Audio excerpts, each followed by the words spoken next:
Olá, turma, tudo bem? Bora lá para nossa leitura. Mais um dia aqui com o Senhor, com a palavra. Começando a semana 50, debaixo de alegria, né? Por estarmos chegando até aqui. E há uma alegria a mais no meu coração hoje, porque ontem, domingo, dia 3 de dezembro, nós tivemos uma consagração de líderes ali no nosso ministério e tanto eu quanto outros homens e mulheres de Deus fomos consagrados. A minha casa teve o privilégio de ser eu como pastora, meu esposo como presbítero, filha e genro como diáconos, né? Outros amigos queridos também foram aí consagrados a pastores, presbíteros, diáconos, né, na casa do Senhor. E a gente está feliz porque isso só aumenta, né, a nossa responsabilidade.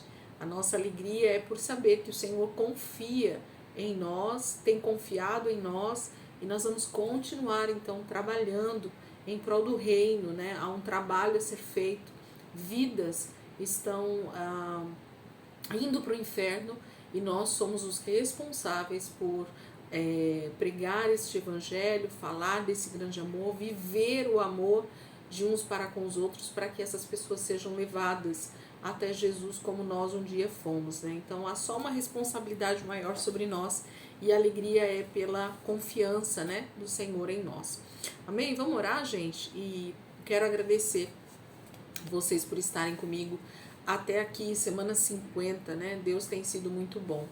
Jesus, gratidão é a nossa palavra até aqui, nesse dia, nessa semana do ano de 2023, porque nós temos visto a Tua mão poderosa agindo na nossa vida hoje e todos os dias desse ano, nos guardando, nos livrando de todo mal, nos dando saúde, paz e alegria, para estarmos mais um dia aqui, Senhor, diante da Tua palavra, diante do Senhor, todos os dias, e assim sermos alimentados, sermos confrontados, sermos ministrados, sermos transformados pela Tua palavra, Senhor. Como eu amo a Tua lei, Senhor, e é por isso que eu medito nela de dia e de noite.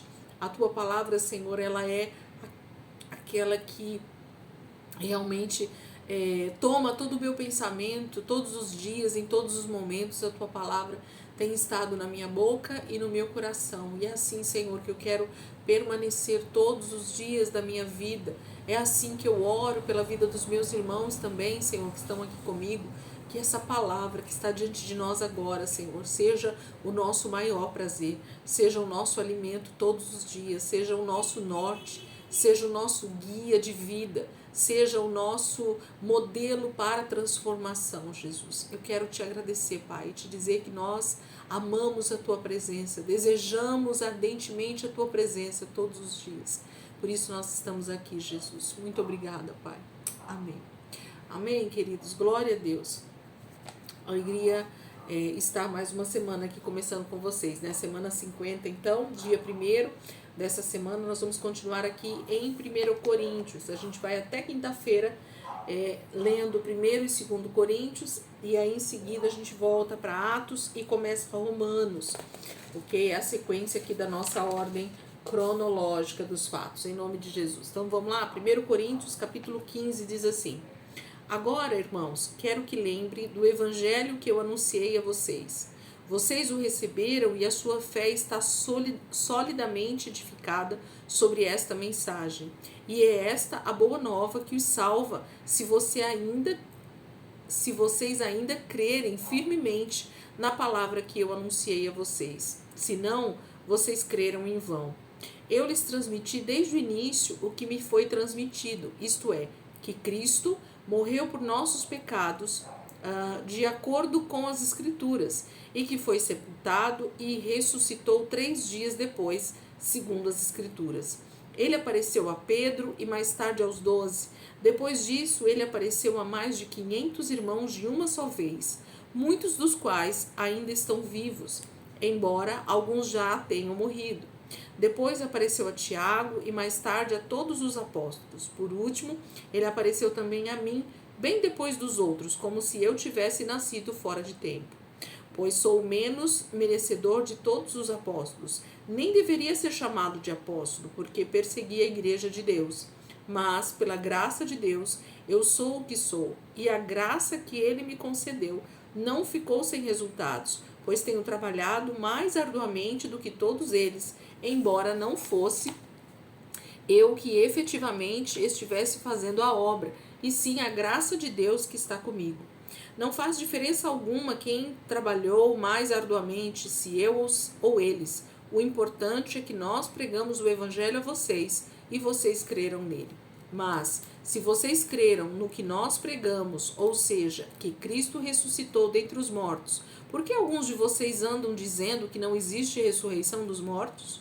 Pois, se não há ressurreição dos mortos, nem Cristo ressuscitou.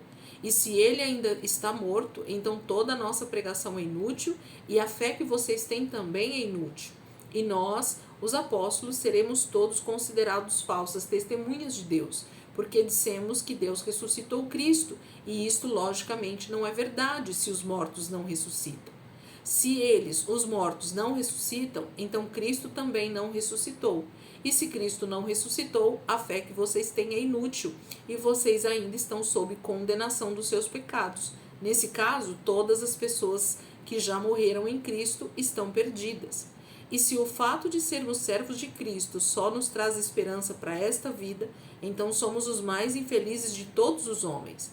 Mas o fato é que Cristo realmente ressuscitou dentre os mortos e tornou-se o primeiro entre muitos dos que já morreram. A morte veio ao mundo por meio de um só homem, e a ressurreição dos mortos também veio por meio de um só homem. Pois assim como todos morrem em Adão, assim também todos serão vivificados em Cristo. Cada um, entretanto, por sua vez. Cristo o primeiro, depois, quando Cristo voltar, todo o seu povo viverá de novo. Depois disso virá o fim, quando ele devolverá o reino a Deus, o Pai, depois de destruir todo domínio, autoridade e poder. Porque Cristo reinará até que tenha colocado todos os seus inimigos debaixo dos seus pés. O último inimigo a ser destruído é a morte, porque o Pai sujeitou tudo debaixo dos seus pés, exceto, naturalmente, que Cristo não domina sobre o próprio Pai, que lhe deu esse poder de dominar. Quando Cristo finalmente tiver ganho a batalha contra todos os seus inimigos, então o próprio Filho também se colocará sobre as ordens daquele que lhe deu a vitória sobre todas as coisas, a fim de que Deus seja tudo em todos.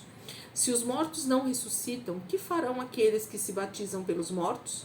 Por que batizar-se pelos mortos se eles não ressuscitarão algum dia?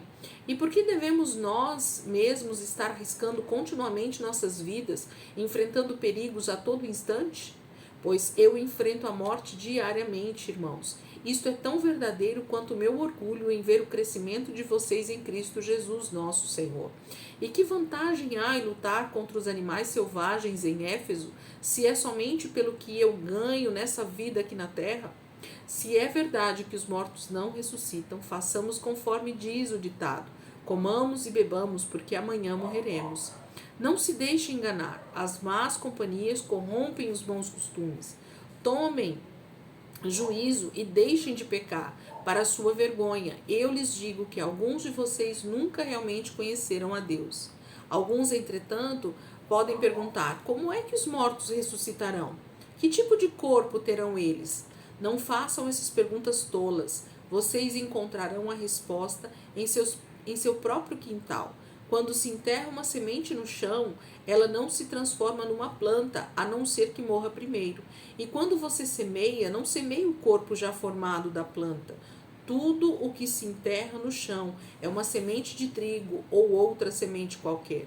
Deus então lhe dá um corpo novo, bem bonito, exatamente a espécie que ele deseja que ele tenha. E uma espécie diferente de planta cresce de cada espécie de semente. Tal como há tipos diferentes de sementes e plantas, assim também existem espécies diferentes de carne. Os homens, os animais, os passarinhos, os peixes, todos têm uma espécie de carne diferente. Há corpos celestes e corpos terrestres, sendo a beleza dos celestes diferente da beleza dos terrestres. O sol tem uma espécie de esplendor, enquanto a lua e as estrelas têm outra espécie. e as estrelas diferem umas das outras em sua beleza e seu brilho. De igual modo será com a ressurreição dos mortos. O corpo que é semeado é mortal, mas quando ressuscita é imortal. Os corpos que agora possuímos causam-nos desonra, entretanto estarão cheios de glória quando ressuscitarmos. Eles são semeados em fraqueza, porque agora são corpos mortais, mas quando ressuscitarmos, eles estarão cheios de força. Quando morrem, são apenas corpos humanos, porém, quando ressuscitam, são corpos espirituais. Como existem corpos naturais, assim também há corpos espirituais. As Escrituras nos dizem que o primeiro homem, Adão, recebeu um corpo humano natural, mas o último Adão é mais do que isso, pois ele é espírito vivificante. Nós temos primeiramente estes corpos humanos e mais tarde Deus nos dará corpos espirituais. O primeiro homem foi feito do pó da terra, mas o segundo homem veio dos céus. Todo ser humano tem um corpo terreno, mas todos quantos passam a pertencer a Cristo terão um corpo celestial. Tal como cada um de nós tem agora um corpo igual ao de Adão, assim também algum dia teremos um corpo igual ao de Cristo. Digo-lhes isto, meus irmãos, um corpo terreno feito de carne e sangue não pode herdar o reino de Deus. Estes nossos corpos mortais não podem herdar o que é imortal. Eis que lhe estou contando este segredo maravilhoso. Nem todos morreremos, porém todos seremos transformados.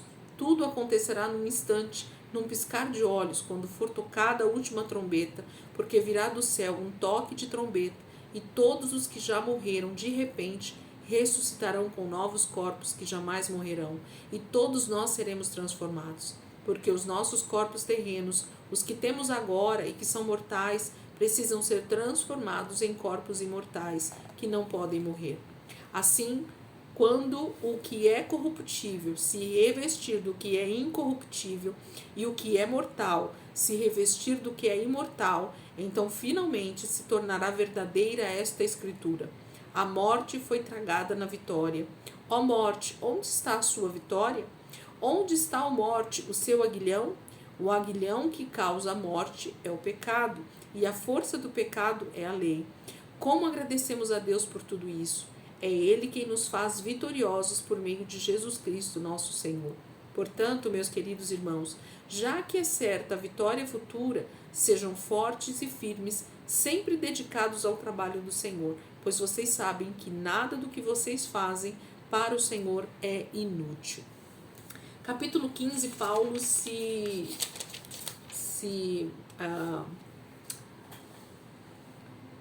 coloca, a explicar com muito mais clareza ou com muito mais detalhes sobre a ressurreição dos mortos. É o capítulo praticamente que ele enfatiza somente esse assunto. Então ele começa falando que os irmãos estão, infelizmente, dando ouvidos mais uma vez a alguns que estão pregando e falando e ensinando que não há ressurreição de mortos. E se não há ressurreição de mortos, a primeira mentira que estava sendo então contada até aquele momento era sobre a ressurreição do próprio Cristo, do Senhor.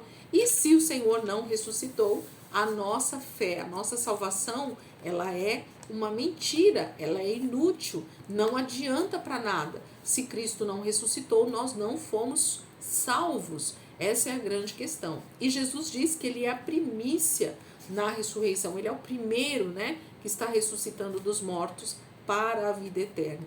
Então, a partir de Cristo, todos aqueles que estão, então, salvos, são libertos em Cristo, são chamados no Senhor para a salvação, também terão o mesmo destino.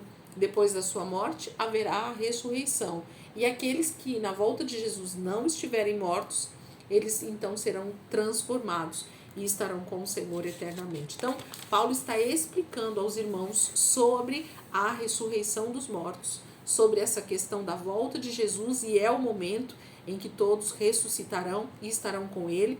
Então ele fala um pouquinho sobre isso e ele gasta um capítulo extenso, um capítulo grande para falar sobre isso. Então vale a pena a gente meditar, buscar ainda mais sobre esse assunto, para que nós não sejamos leigos, para que a gente também tenha essa mesma esperança, que é a ressurreição dos mortos na volta de Jesus. Todo cristão precisa entender sobre esse assunto, para que nós possamos ter uma esperança viva e nós então não sejamos enganados a respeito dessa questão de nós ressuscitarmos assim como Cristo ressuscitou.